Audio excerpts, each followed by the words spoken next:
Hello दोस्तों, मैं संदीप मिश्रा आप सभी का स्वागत करता हूं आपके यूट्यूब चैनल एसएम क्लासेस में। दोस्तों, आज से मैं बीएससी फर्स्ट ईयर की बॉटनी स्टार्ट करने जा रहा हूं, जिसके अंतर्गत आज हम इंट्रोडक्शन टू बॉटनी पढ़ेंगे। इसके अलावा हम क्लासिफिकेशन ऑफ प्लांट किंगडम पढ़ेंगे और प्लांट किंगडम में जितने भी ग्रुप में डिवाइड है प्लांट किंगडम, उन सभी के बारे में डिटेल से जानेंगे और उसके जो इकोनॉमिक इम्पोर्टेंस है उसको भी डिस्कस करेंगे। तो आज का जो वीडियो है आपके लिए मोस्ट इम्पॉर्टेंट होने वाला है, क्योंकि आप बॉटनी से रिलेटेड जितने भी मोस्ट इम्पॉर्टेंट चीज़ें हैं वो सभी इस वीडियो में जानेंगे और समझेंगे। मोस्ट इम्पॉर्टेंट थिंग्स ये है कि इस वीडियो में आपको हिंदी और इंग्लिश दोनों लैंग्वेज मिलेंगे, जिससे कि आप इजली हर एक टॉपिक को समझ सकते हैं और आप चाहे तो इंग्लिश में नोट्स को कंप्लीट कर सकते हैं। तो आइए वीडियो को स्टार्ट करते हैं। तो आइए हम आते हैं अपने सबसे मेन टॉपिक बॉटनी के बारे में और इसके क्लासिफिकेशन के बारे में। The scientific study of the different types of tree, plant and their economic importance is called botany। अर्थात विभिन्न प्रकार के पेड़ पौधों और उनके आर्थिक महत्व के वैज्ञानिक अध्ययन को ही हम वनस्पति विज्ञान कहते हैं।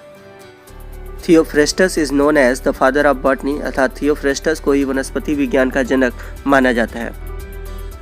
तो आइए हम प्लांट किंगडम के क्लासिफिकेशन के बारे में जानें।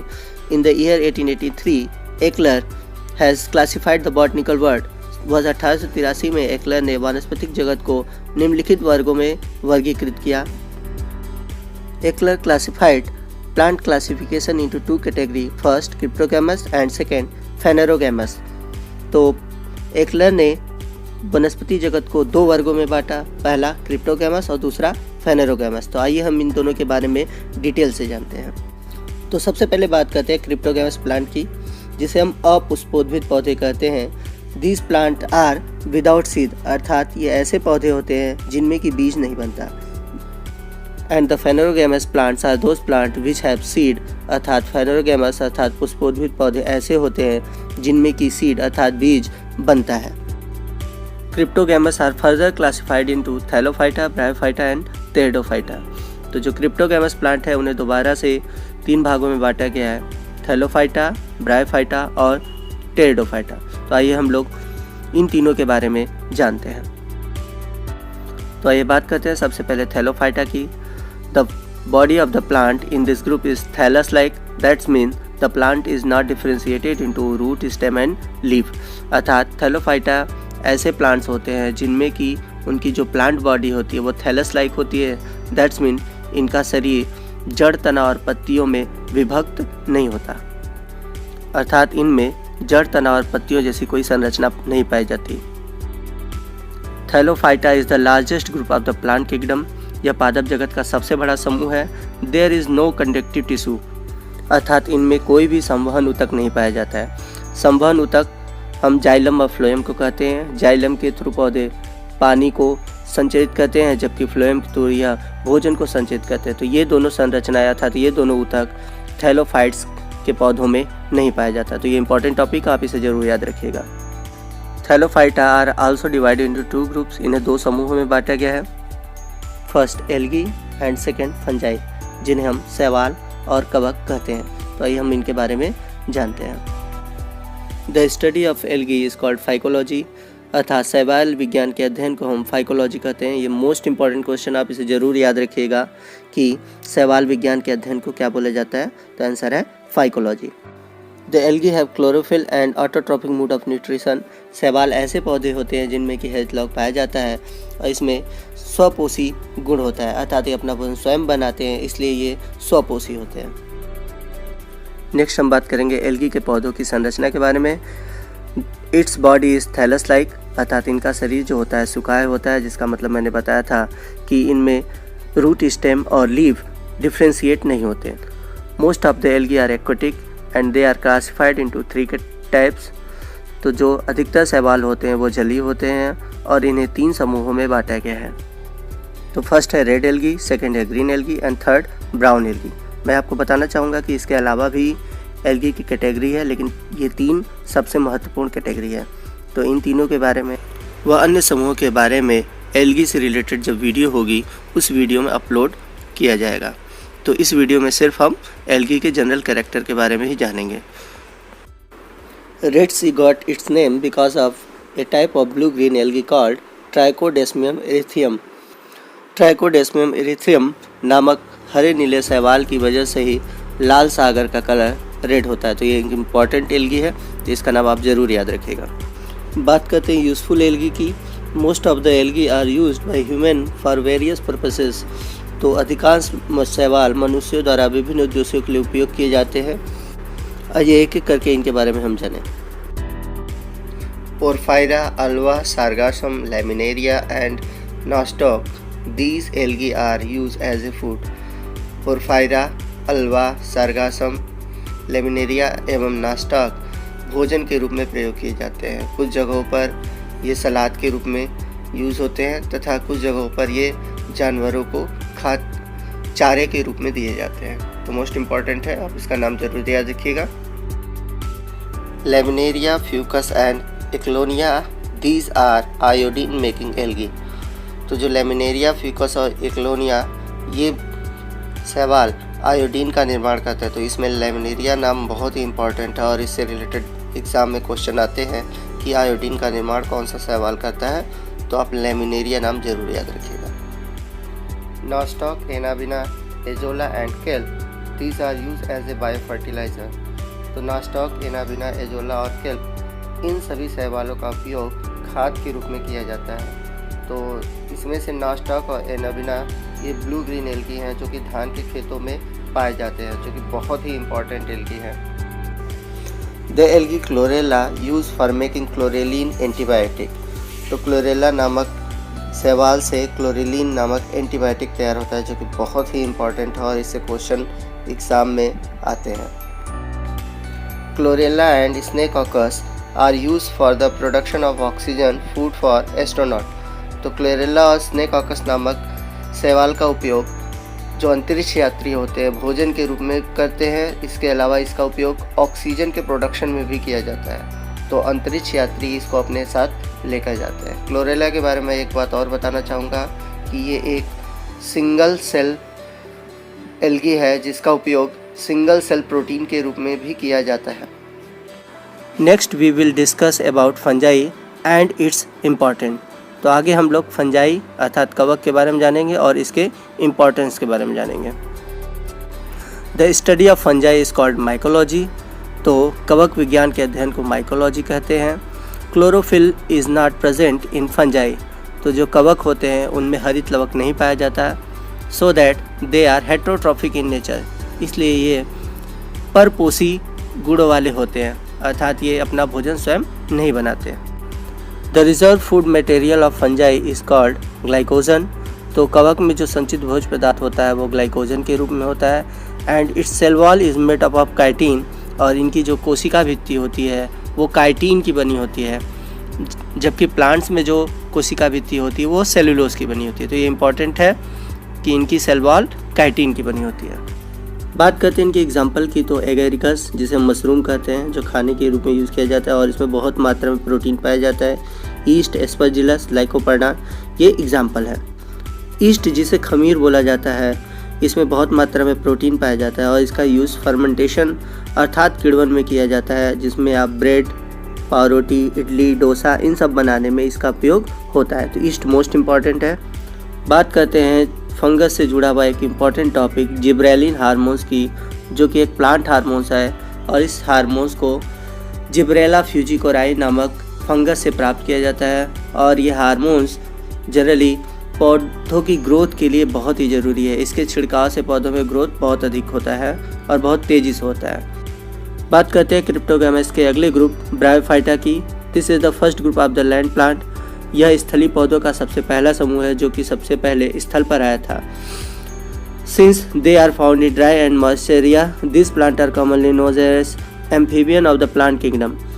तो ये ऐसे पौधे होते हैं जो कि शुष्क एवं नम क्षेत्रों में पाए जाते हैं, इसलिए इन पौधों को आमतौर पर वनस्पति जगत का उभयचर कहते हैं, क्योंकि इन पौधों को जीवन के जनन के समय जल की आवश्यकता होती है, जबकि ये प्राय स्थल पर पाए जाते हैं। Xylem and phloem tissue is the lack of bryophytes. Bryophyta में जाइलम और फ्लोएम ऊतकों का अभाव होता है। तो पहली बात ये समझ लीजिए कि भले ये ज़मीन पर होते हैं परंतु इनमें जाइलम और फ्लोएम नहीं पाए जाते। बात करते हैं ब्रायोफाइट्स के मोस्ट इम्पॉर्टेंट इकोनॉमिक इम्पोर्टेंस की, तो इसमें सबसे ऊपर नाम आता है स्फैग्नम का। The moss namely Sphagnum is capable of soaking water 18 times of the own weight. Therefore, gardener use it protect from the drying while taking the plants from one place to another place. तो sphagnum नामक काई अपने स्वयं के भार से लगभग 18 गुना अधिक पानी सोखने की क्षमता रखता है, इसलिए माली इसका उपयोग पौधों को एक स्थान से दूसरे स्थान पर ले जाते समय सूखने से बचाने के लिए करते हैं। तो स्फैग्नम में जो पानी सोखने की सबसे अधिक प्रॉपर्टी होती है और इस प्रॉपर्टी की वजह से ही जो माली होते हैं उन्हें पौधों को क्या करते हैं, चारों तरफ लपेटते हैं और उसे आसानी से पौधों को बहुत दूर तक कई दिनों तक आसानी से बचाए रख सकते हैं, और जिससे कि जो पौधे होते हैं वो आसानी से सूखते नहीं हैं। Sphagnum moss is use as a fuel and antiseptic. इसके अलावा स्फैग्नम का उपयोग ईंधन और एंटीसेप्टिक के रूप में किया जाता है। अब बात करते हैं क्रिप्टोगैमस के अगले ग्रुप टेरिडोफाइट्स के बारे में। The plant of this group are mostly found in wet shady place forest and mountain. तो इस समूह के जो पौधे होते हैं वो ज़्यादातर नमी छायादार स्थानों, जंगलों और पहाड़ों में पाए जाते हैं। तो चूँकि ये ऐसे जंगलों और पहाड़ों में पाए जाते हैं तो इनकी जो पत्तियाँ होती हैं प्रायः नुकीली होती हैं। The body of the plant is differentiate into root, stem and leaves. तो इन पौधों का जो शरीर होता है जड़, तना और पत्तियों में विभक्त होता है। जैसा कि हम लोगों ने पहले पढ़ा था कि थैलोफाइटा में जड़, तना और पत्तियों का अभाव होता है, तो टेरिडोफाइट्स में ये चीज़ें पाई जाती हैं। Reproduction occur by spore produce inside the sporangia. तो टेरिडोफाइट्स में जो प्रजनन होता है वो स्पोर से होता है, जिसे बीजाणु कहते हैं, और बीजाणुओं का निर्माण स्पोरेंजिया के अंदर होता है। तो एग्जाम्पल की बात करते हैं टेरिडोफाइट्स, तो फर्न, एजोला, टेरेडियम एंड लाइकोपोडियम, ये सभी टेरिडोफाइट्स के एग्जाम्पल हैं। तो जैसा कि हम लोगों ने प्लांट किंगडम के सबसे पहले ग्रुप क्रिप्टोगैमस के बारे में पढ़ा, जिसमें कि सीड या बीज नहीं पाए जाते। अब हम लोग अगले ग्रुप फेनेरोगैमस के बारे में पढ़ेंगे, जिसमें कि बीज बनते हैं और इनकी क्या कैटेगरी है, फेनेरोगैम्स के क्या कैरेक्टरिस्टिक हैं, इनके बारे में हम लोग आगे जानेंगे। तो बात करते हैं फेनेरोगैमस अर्थात पुष्पोद्भिद पौधे या फूल वाले पौधे। All the plant in this group are well developed. तो इस समूह के जितने भी पौधे होते हैं वो पूर्ण विकसित होते हैं। All the plants in the group have flower, fruits and seed. इस समूह के सभी पौधों में फूल, फल और बीज होते हैं। Phanerogams are further classified into two groups, first gymnosperm and second angiosperm. तो जो फेनेरोगैमस पौधे अर्थात पुष्पोद्भिद पौधे उन्हें फिर से दो भागों में बांटा गया है, जिम्नोस्पर्म जिसे हम बोलते हैं अनावृत्ति बीजी पौधे तथा एंजियोस्पर्म जिसे हम बोलते हैं आवृत्ति बीजी पौधे।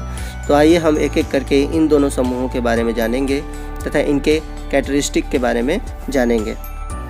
बात करते हैं जिम्नोस्पर्म की। तो जिम्नोस्पर्म ग्रीक वर्ड जिम्नो और स्पर्मा से बना है। जिम्नो मीन्स होता है नेकेड, मीन्स नग्न, स्पर्मा मीन्स होता है सीड अर्थात बीज।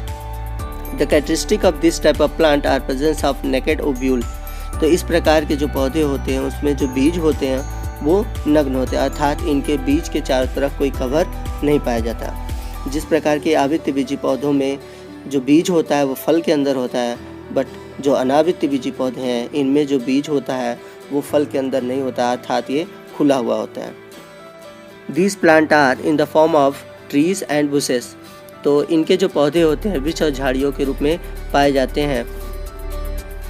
The roots are well developed. इनकी जड़ें जो होती हैं वो अच्छी तरह से विकसित होती हैं। And the pollination take place through the air. और इसमें जो परागण होता है वो वायु के माध्यम से होता है। Plants are woody, perennial and टाल।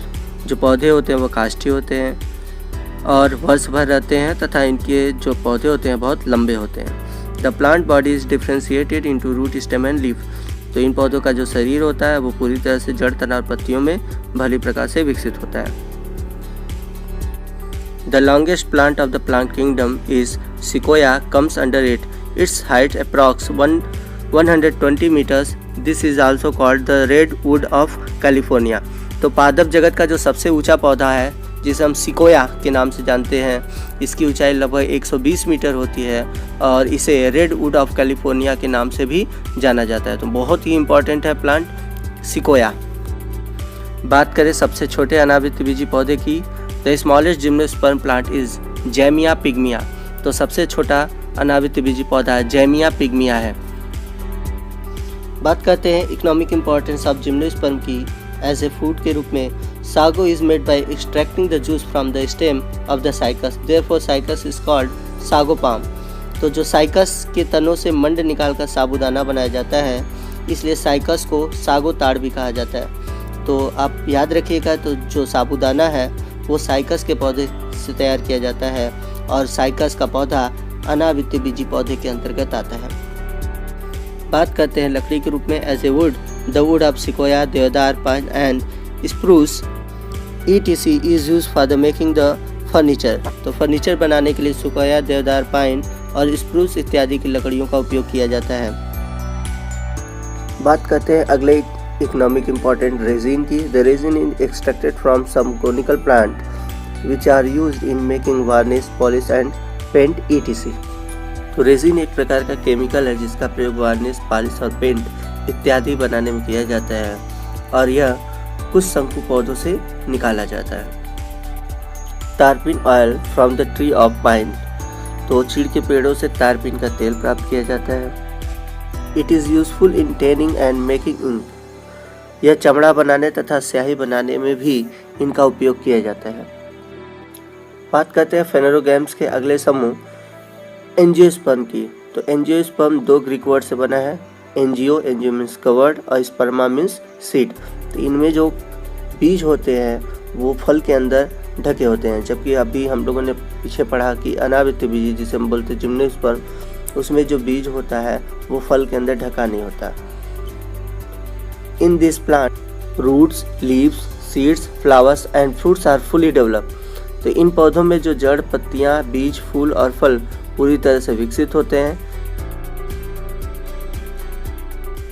On the basis of the number of cotyledon, plants are divided into two categories. इनमें बीजपत्र पाया जाता है और बीजपत्रों के आधार पर एंजियोस्पर्म को दो वर्गों में बांटा गया। तो बीजपत्र ही इसमें मुख्य भूमिका निभा रहे हैं। तो इनमें याद रखिएगा कि बीजपत्र होते हैं और यदि बीजपत्र की संख्या एक होती है तो उन्हें बोलते हैं मोनोकॉट, और बीजपत्र की संख्या अगर दो होती है तो उन्हें बोलते हैं डाइकॉट। और इन्हीं बीजपत्रों के आधार पर ही एंजियोस्पर्म को बांटा गया है। तो मैंने बताया, पहला है मोनोकॉटलिडन एक बीजपत्री, दूसरा है डाइकॉटलिडन जिन्हें हम बोलते हैं द्विबीजपत्री। तो आइए हम एक एक करके इन दोनों के बारे में जानें। तो बात करते हैं मोनोकॉटलिडन अर्थात एक बीजपत्र पौधे की। तो those plant which have only one cotyledon in the seed is called monocots. तो ऐसे पौधे जिनमें एक बीजपत्र होता है उन्हें हम मोनोकॉटलिडन कहते हैं। एग्जाम्पल की बात करें, rice, maize, wheat, sugar cane, bajra, oat and bamboo. तो ये इनके एग्जाम्पल हैं। तो अगर आप हम मोनोकॉट्स की बात करते हैं तो मोनोकॉट्स की ढेर सारी कैटेगरीज हैं, तो इन्हें हम अगले वीडियो में डिस्कस करेंगे। तो अगर कुछ कैटेगरी की बात करें, इसमें ग्रैमनी जिसमें मक्का, गेहूँ, बाजरा ये सब आते हैं। पाल्मी जिसमें कोकोनट, पाम, डेट, नट्स आते हैं। और लिलिएसी जिसमें कि प्याज और लहसुन आते हैं। इन सब कैटेगरी के बारे में हम आगे नेक्स्ट वीडियो में डिटेल से जानेंगे। बात करते हैं डाइकॉट्स की। Those plant which have two cotyledon in leaves is called dicot. तो बात करते हैं एग्जाम्पल की। तो जवा, बेर, सेब, अनार, कटहल इत्यादि इसके एग्जाम्पल हैं। बात करते हैं differences between monocots and dicots. तो मोनोकॉट्स और डाइकॉट्स में क्या डिफरेंस है। तो फर्स्ट बात करें कॉटलिडन, तो मोनोकॉट में सिंगल कॉटलिडन होता है जबकि डाइकॉट्स में दो कॉटलिडन्स होते हैं। इनमें पत्तियों में वेनेशन की बात करते हैं तो मोनोकॉट्स में यूजुअली पैरेलल वेनेशन होता है जबकि डाइकॉट्स में रेटिकुलर वेनेशन होता है। वस्कुलर बंडल मोनोकॉट्स में जो होते हैं वेल अरेंज होते हैं जबकि डाइकॉट्स में स्कैटर्ड होते हैं अर्थात ये बिखरे टाइप के होते हैं। इनमें मोनोकॉट्स में जो रूट्स होते हैं वो फाइब्रस होते हैं अर्थात रेशेनुमा होते हैं, जबकि डाइकॉट्स में जो रूट्स होते हैं वो टैप रूट्स होते हैं अर्थात एक मेन रूट निकलता है उससे साइड से ब्रांचेस होते हैं। बात करते हैं फ्लावर की, तो इनमें जो फ्लावर होता है मोनोकॉट्स में वो मल्टीपल होता है और जनरली 3 के फॉर्म में होता है, जबकि आपके डाइकॉट्स में जो फ्लावर होते हैं वो जनरली मल्टीपल तो होते हैं बट इनकी नंबर होते हैं 4 से लेके 5 तक। तो दोस्तों एक बात और, जो मोनोकॉर्ड्स या डाइकॉर्ड्स या जो भी हम लोग ग्रुप पढ़े हैं उनके बारे में डिटेल में हम लोग अलग अलग कैटेगरी में पढ़ेंगे। तो यहाँ पर यूजुअली आपको जनरल कैरेक्टर बताए गए हैं और इससे रिलेटेड जो टॉपिक होंगे और हम लोग डीपली उनके एक पर्टिकुलर टॉपिक में पढ़ेंगे।